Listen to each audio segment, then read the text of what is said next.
तो laser hair removal series में आज हम डिस्कस करेंगे कि हमने पेशेंट किस तरह से सिलेक्ट करना है, what would be the pre procedure requirement, procedure किस तरह से करना चाहिए, क्या टेक्निक्स होनी चाहिए, कौन सी वेवलेंथ यूज करनी चाहिए, एंड पोस्ट प्रोसीजर रिक्वायरमेंट्स क्या हैं, and then we would be discussing the complications and how we can manage those complications. So regarding patient selection, first of all, you have to see that if your patient is female, she should not be pregnant or breastfeeding. Number two, उन्हें कोई hormonal problems हैं या नहीं है, या अगर थे previously तो क्या उन्होंने इसका ट्रीटमेंट लिया है या नहीं. हार्मोनल प्रॉब्लम्स में पीसीओएस का प्रॉब्लम हो सकता है, हाइपोहाइपरथायरॉयडिज्म हो सकता है. So you have to check the history of the patient and you have to check the baseline examination and you have to check the baseline investigations. ये सब रूल आउट करने के लिए कि कोई हार्मोनल प्रॉब्लम तो नहीं चल रहा, और if at all there is a hormonal problem तो आपको लेजर हेयर रिमूवल के सेशंस इंक्रीज करने पड़ सकते हैं.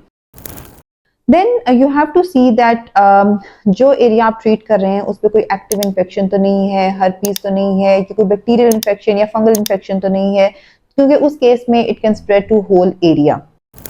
इसके अलावा आपने ये देखना है कि पेशेंट कोई ऐसी ड्रग्स तो नहीं ले रहा जो फोटो सेंसिटिविटी कर रही है, बिकॉज फोटो सेंसिटिविटी अगर कोई ड्रग्स कर रही होती है तो laser can increase the photosensitivity and laser can increase the allergies and the erythema on the face. So ये सारी चीज़ें बहुत इंपॉर्टेंट हैं. And last but not the least, आपने ये देखना है कि पेशेंट की रियलिस्टिक एक्सपेक्टेशंस हैं या नहीं, because laser hair removal is actually laser hair reduction जिसमें 70-80% स्टेबल रिडक्शन अचीव हो जाती है, but it is never the complete laser hair removal. So you have to set the realistic expectations as well.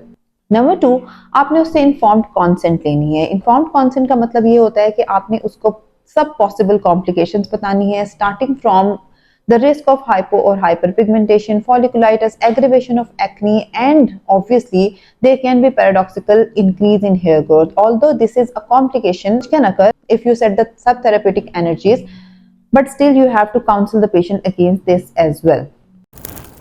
Then pre procedure requirements में आपने ये देखना है कि आपने पेशेंट को नमिंग क्रीम या एनेस्थीसिया अप्लाई करना है या नहीं, because few patients they have very low pain threshold, उसमें आपको एनेस्थीसिया अप्लाई करने की ज़रूरत पड़ सकती है. लेकिन हमेशा कॉशियस रहें, लार्ज सरफेस एरिया पे नमिंग क्रीम अप्लाई ना करें, because there are case reports and there are research articles जिसमें लिडोकेन और प्रिलोकेन से टॉक्सिसिटी भी हुई है. सो आपने ये कोशिश करनी है कि if the small surface area is involved you can apply the numbing cream, but back पे, एब्डोमेन पे avoid the numbing cream and ask the patient to go without numbing cream. Then there comes the treatment. Treatment में आप ये देखना है कि आपने कौन सी लेजर मशीन यूज करनी है, यानी कौन सी वेवलेंथ यूज करनी है. वेवलेंथ में देर आर डिफरेंट ऑप्शंस. आपके पास लॉन्ग पल्स डायोड की ऑप्शन है, you have long pulsed NdYAG, long pulsed alexandrite. So ये सारी ऑप्शंस आपके पास अवेलेबल होती हैं. अगर पेशेंट का हेयर थिक है तो long pulse diode is a very good type of laser, और फिट्जपैट्रिक स्किन टाइप 1 to 6 इसे अच्छा रिस्पॉन्ड करती हैं. Long pulse alexandrite type of laser उन हेयर के लिए ज़्यादा इफेक्टिव होती है जो कि ज़रा थिन होते हैं, और specifically speaking Fitzpatrick skin type 1 to 3 respond best to long pulsed Alexandrite type of laser. Asian skins do not respond best to Alexandrite type of laser. Long pulsed anti-ag laser is effective in type 5 and 6, or safer option type 5 और type 6 में safer option is long pulsed anti-ag type of laser. उसके बाद आपने देखना है कि आपने Fluence क्या रखनी है. फ्लुएंस भी आपने सिलेक्ट करनी है. It is the maximum fluence which can give you the erythema and follicular oedema, क्योंकि आपने ये fluence according to patient set करनी होती है. सो आपने ये देखना है कि कौन सी मैक्सिमम फ्लुएंस है जिसपे आपका एंड पॉइंट अचीव हो रहा है, and select that Fluence for the patient. और ये आप मल्टीपल टाइम्स पेशेंट पे टेस्ट सेशंस करके भी अचीव कर सकते हैं, एंड उसके बाद आप डिटरमिन कर सकते हैं कि which is the best Fluence which can be used for that particular patient.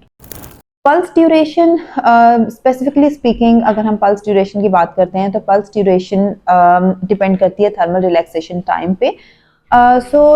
जैसे जैसे आपका हेयर फॉलिकल या हेयर की जो शाफ्ट है वो थिन होती जाती है, you have to decrease your pulse duration. So initially for terminal hair pulse duration high side पे रखी जाती है, and then with the subsequent sessions pulse duration is shortened. Regarding spot size,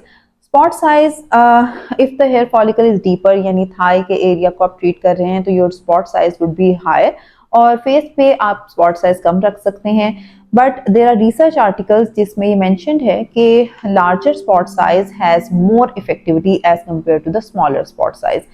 then there comes the post treatment और during the treatment आपने cooling किस तरह से करनी है। There are various modalities of cooling available. One is the dynamic cooling and second is contact cooling. Contact cooling ज़्यादातर diode machines के साथ अवेलेबल होती है। जो डायनामिक कूलिंग है उसमें दो तरह से कूलिंग की जाती है। एक dynamic cooling with cryogen spray liquid है और दूसरी जो है वो एयर जेट है। सो डायनामिक एयर जो चिल्ड एयर मशीन्स हैं they are very effective for the laser hair removal. और अगर हम क्रायोजन लिक्विड स्प्रे की बात करें तो वो मशीन के साथ ही अटैच्ड होता है नॉर्मली। उसमें एक चीज बहुत ज्यादा इंपॉर्टेंट है that it should be very well aligned with your probe. अगर उसकी अलाइनमेंट आपके प्रोब के साथ थोड़ी सी भी हिल जाती है और बहुत ज्यादा इफेक्टिवली वो अलाइन नहीं होता तो there can be a crescentic post inflammatory pigmentation on the treatment area. Regarding post-procedural care, you have to do the after cooling to reduce the incidence of epidermal burns, and obviously you have to apply a antibiotic and steroid combination creams just to reduce the inflammation, because sometimes after the laser hair removal, the hair follicle which is trapped, it can act as a foreign body and that can cause inflammation. So you can apply the topical corticosteroid right after the treatment, and you can give the topical corticosteroid for the next 3 to 5 days after the treatment just to reduce the incidence of folliculitis. Regarding complications, complications can be pigmentary or non-pigmentary. Pigmentary complications, there can be hypopigmentation, there can be hyperpigmentation, and obviously this incidence of complication can be reduced if you use therapeutic energies. और अगर आप बहुत ज़्यादा high energies use नहीं करते जो कि unsafe होती हैं, so you can reduce the incidence of post inflammatory hypo और हाइपर पिगमेंटेशन। फॉलिकुलाइटिस और एक्नी का इंसिडेंस तब हाई होता है when the sebaceous glands are overheated. उसको भी आप अवॉइड कर सकते हैं by the process of cooling during the treatment and cooling post treatment, and obviously the application of steroid creams just for 3 to 5 days after the treatment. Then there is a risk of paradoxical increase in hair growth. जैसे मैंने पहले भी बताया कि paradoxical hair growth का chance तब increase होता है जब आपका जो है लेजर हेयर रिमूवल की एनर्जी सब थेराप्यूटिक होती हैं। अगर आप उनको इतनी कम एनर्जी सेट करते हैं तो basically what happens is there is photobiostimulation of your hair follicle, और hair follicle की blood supply increase होने की वजह से there is paradoxical increase in hair growth. So always set the maximum energies जो कि safe limit में हो just to avoid the risk of this paradoxical hypertrichosis. So this is all for laser hair removal. In the next videos we can obviously discuss about lasers for pigmentation and lasers for skin tightening. So thank you so much.